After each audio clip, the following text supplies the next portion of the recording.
اعوذ باللہ من الشیطان الرجیم بسم اللہ الرحمن الرحیم۔ السلام علیکم۔ 10 کلاس تعلیمات اسلام میں ہم معاشی مساوات کے متعلق پڑھ رہے ہیں۔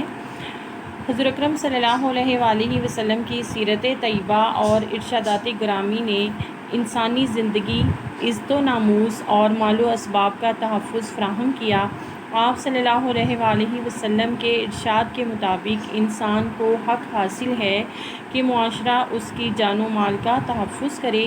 حضرت محمد صلی اللہ علیہ وآلہ وسلم نے اپنی سیرت کے ذریعے انسان کو برابری کا حق دیا، ملازموں اور خدمت گاروں کے ساتھ اپنے برابری کے سلوک سے عملی نمونہ پیش کیا اور ان کے اس حق کے بارے میں خاص طور پر تاکید فرمائی۔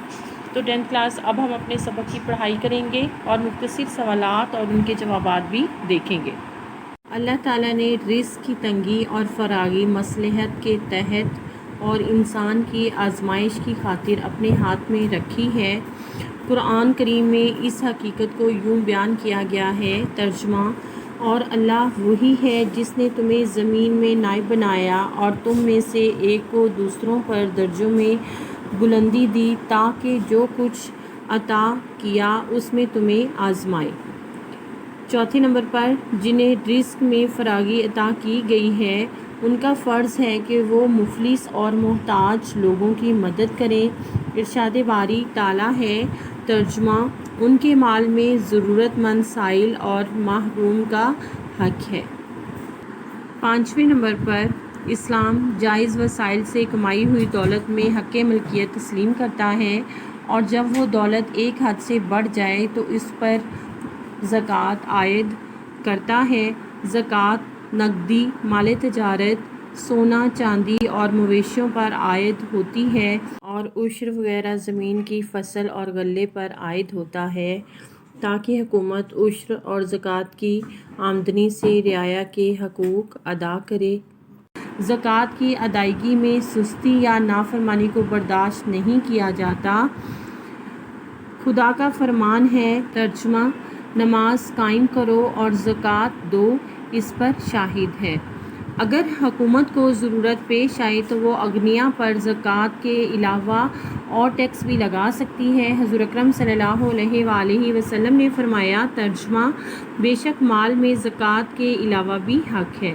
ساتویں نمبر پر وہ اشیاء جن سے مفاد عامہ وابستہ ہو کسی فرد واحد کی ملکیت نہیں بلکہ حکومت کی ملکیت ہوتی ہے اور حکومت کو اللہ کے احکام کی روشنی میں ان میں تصرف کا حق ہوتا ہے۔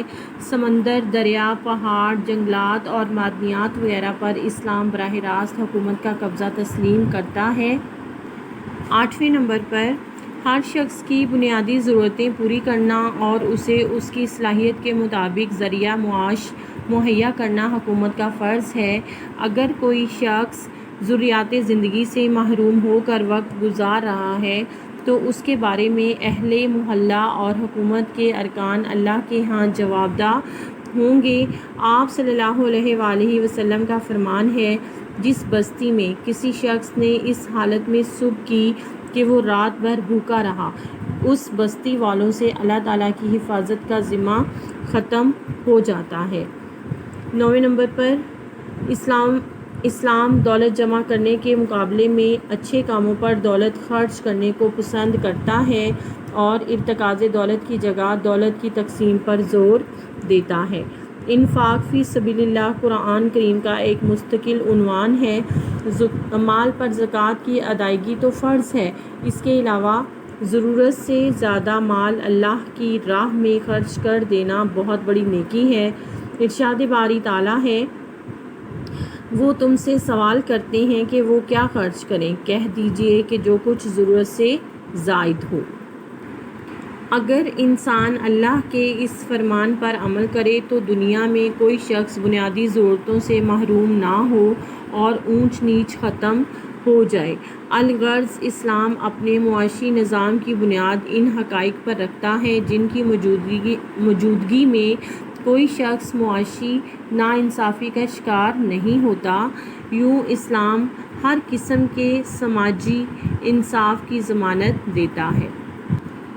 تو 10th کلاس اب ہم اپنے سبق کے اس حصے سے مختصر سوالات اور ان کے جوابات دیکھیں گے۔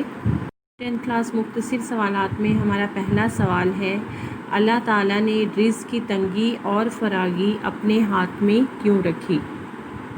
ہمارے اس سوال کا جواب ہے، اللہ تعالیٰ نے رزق کی تنگی اور فراگی مصلحت کے تحت اور انسان کی آزمائش کی خاطر اپنے ہاتھ میں رکھی ہے۔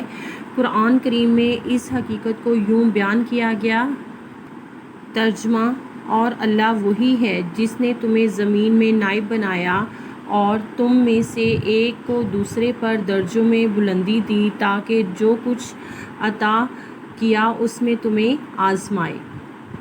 ہمارا دوسرا سوال ہے، جنہیں رزق میں فراگی عطا کی گئی ہے ان کا کیا فرض ہے؟ ہمارے اس سوال کا جواب ہے، جنہیں رزق میں فراگی عطا کی گئی ہے ان کا فرض ہے کہ وہ مفلس اور محتاج لوگوں کی مدد کریں۔ ارشاد باری تعالیٰ ہے، ترجمہ، ان کے مال میں ضرورت مند سائل اور محروم کا حق ہے۔ ہمارا اگلا سوال ہے، ہر شخص کی بنیادی ضرورتیں پوری کرنا کس کا فرض ہے؟ ہمارے اس سوال کا جواب ہے، ہر شخص کی بنیادی ضرورتیں پوری کرنا اور اسے اس کی صلاحیت کے مطابق ذریعہ معاش مہیا کرنا حکومت کا فرض ہے۔ ہمارا اگلا سوال یہ ہے کہ اگر کوئی شخص ضروریات زندگی سے محروم ہو کر وقت گزار رہا ہے تو اس کے بارے میں کون ذمہ دار ہے؟ ہمارا جواب ہے، اگر کوئی شخص ضروریات زندگی سے محروم ہو کر وقت گزار رہا ہے تو اس کے بارے میں اہل محلہ اور حکومت کے ارکان اللہ کے ہاں جواب دہ ہوں گے۔ آپ صلی اللہ علیہ وآلہ وسلم کا فرمان ہے، جس بستی میں کسی شخص نے اس حالت میں صبح کی کہ وہ رات بھر بھوکا رہا، اس بستی والوں سے اللہ تعالیٰ کی حفاظت کا ذمہ ختم ہو جاتا ہے۔ تو 10th کلاس آج کے لیے اتنا ہی، کل اپنے اگلے سبق کے ساتھ انشاءاللہ پھر ملیں گے، تو کل تک کے لیے اللہ حافظ۔